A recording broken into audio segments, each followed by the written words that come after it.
right, at Innovative Creations Incorporated, ICI, here in Phoenix. And yeah, it's hot. It's summertime, monsoon season, in the moist. Kyle, it's hot in here, buddy. Super hot, man. So I'm here to talk to you about your product line, about the things that you do as a group, and we'll be meeting a lot of different people here at ICI through our social interactions and what we're going to do here.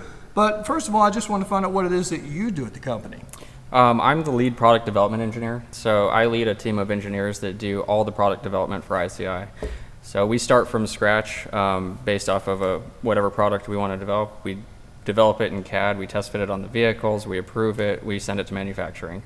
So CADCAM, you guys use a lot of high-tech computer programming. I'm sure there's probably some FEA involved and a lot of 3D modeling. I understand you guys have the ferro arm and all the technology it takes. You have your SEMA co-op data that you can receive. You take all that, you work with your team, and you pick specific target vehicles. How do you go about that process? So the target vehicles, ICI, we work on as a team. So we get with ownership, we get with marketing, we get with sales, and we develop. We decide what applications we're going to develop at that time. Once we've decided an application, we then goes into our hands, and we use SolidWorks. Again, we get all of our data from SEMA. Whatever data we can't get, we use the ferro arm. We have a 3D scanner. So we use that. We'll bring a vehicle in, scan it, get all the CAD data we need to start developing a product off of. That way, the time to development, the time to manufacturing is minimized as much as possible. Well, I'm sure you use all that, and then you do your choice. You pick all that material base and figure out how you're going to do that. Plus, you've got all the OE requirements, all the technology that's come into the bumper area. I mean, we've got our sensors and different things. Talk to me about how you guys integrate that stuff. Sure. That's been getting a lot more complicated recently. They're adapting sensors into front bumpers, rear bumpers. They're doing cross-traffic sensors, adaptive cruise control sensors. They're putting cameras in areas that, you have to be very aware of it. And they're also very specific on how they orient those things. So that's something that the information is not necessarily shared either. It's kind of like you get the vehicle and we figure out how it works, figure out where those things need to be and how to integrate them into our products. One thing we really try to do is make sure that they work like they did in the factory bumper.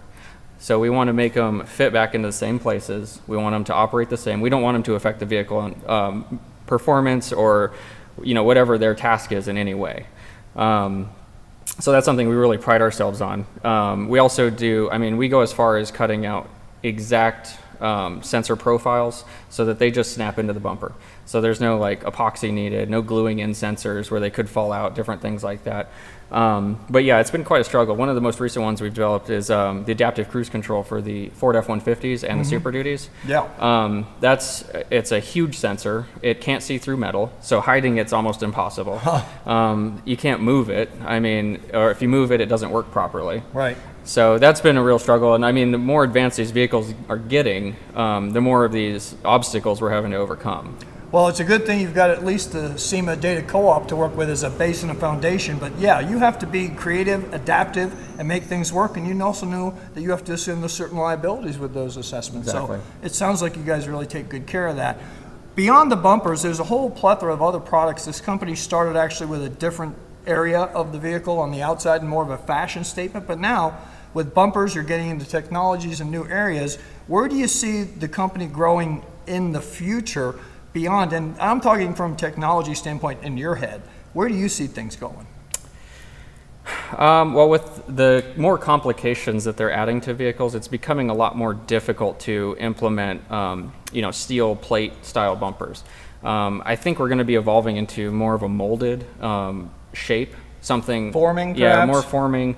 Possibly stamping, different materials as well, because vehicles are trying to get lighter in order to save fuel efficiency. Right. So different materials like fiberglass, urethanes, and things like that, but still be able to create a cool style that somebody wants to put on their vehicle.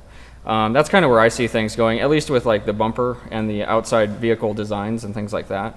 Well, like we were talking about earlier, we were discussing a specific application in the Colorado where the bumper and the body kind of have this point where they have to unify somehow, but yet it really is not a seamless transaction. And you, as an innovator, as a company, have come up with a way to go from the bumper to the body, let's call it. Yeah, that's one thing we really like to do.